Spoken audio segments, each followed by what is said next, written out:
ഇടുക്കി അണക്കെട്ട് അല്പസമയത്തിനകം തുറക്കും.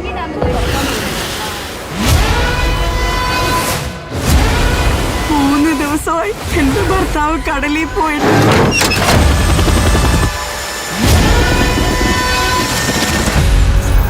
ഇനി നീ അസിഡായിട്ട് വന്ന പരസ്യത്തിൽ അഭിനയിക്കാൻ ഞാനില്ല. ഒത്തുപോകാൻ പറ്റില്ലെന്ന് അവള് പറഞ്ഞ സ്ഥിതിക്ക് നിന്നോട് ആ പേപ്പർ ഒപ്പിട്ട് വാങ്ങിക്കാനാ വക്കീൽ പറഞ്ഞിരിക്കുന്നത്. തനിക്ക് ഇത്ര പേടിയുണ്ടെങ്കിൽ താൻ എന്തിനാണോ പട്ടാളത്തിൽ പോയി ചേർന്ന്? അനുപ് എന്തിനു പട്ടാളം വിട്ട് വന്നത്? പേടിച്ചിട്ട് തന്നെയാണ് ഞാൻ അവിടെ ഓടിപ്പോകുന്നത്. മുതലാളിയാണ് തണ്ണി ബോട്ടിൽ മറ്റേ എടുത്തിട്ട് പോയി എടുത്തുക. അതെ, ഒരു തുള്ളി വെള്ളത്തിന് പോലും ഒരുപാട് ദൂരം യാത്ര ചെയ്യേണ്ട അവസ്ഥയാണ്. മീഡിയല്ല സാർ, അവർക്ക് എന്തും പറയാമല്ലോ. നീണ്ട 26 വർഷങ്ങൾക്ക് ശേഷമാണ് ഇടുക്കി ഡാം എന്ന് തുറക്കാൻ പോകുന്നത്. ഇടുക്കി ഡാമിന്റെ ആദ്യ ഷട്ടർ ഏതാനും നിമിഷങ്ങൾക്കകം തുറക്കുമെന്ന് നമുക്ക് പ്രതീക്ഷിക്കാം. ചെറുതോണി ഡാമിന്റെ ഷട്ടറുകൾ വഴി കൂടുതൽ ജലം പുറത്തേക്ക് ഒഴുകിയിരിക്കുന്നതിനാൽ മുഴുവൻ ആളുകളും ജാഗ്രത പാലിക്കണമെന്ന് അറിയിക്കുകയാണ്. ഡാം തുറക്കാൻ പോകുന്ന ലാസ്റ്റ് മൊമെന്റ് പറഞ്ഞാൽ ജനം എന്ത് ചെയ്യും? എന്ത് ചെയ്യൂടോ?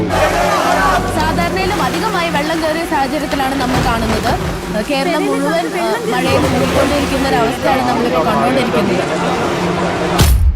നമ്മള് ദിവസവും കാണുന്ന കടലിലെ വെള്ളത്തിനൊക്കെ വലിയ വെള്ളമൊന്നും അല്ലല്ലോ.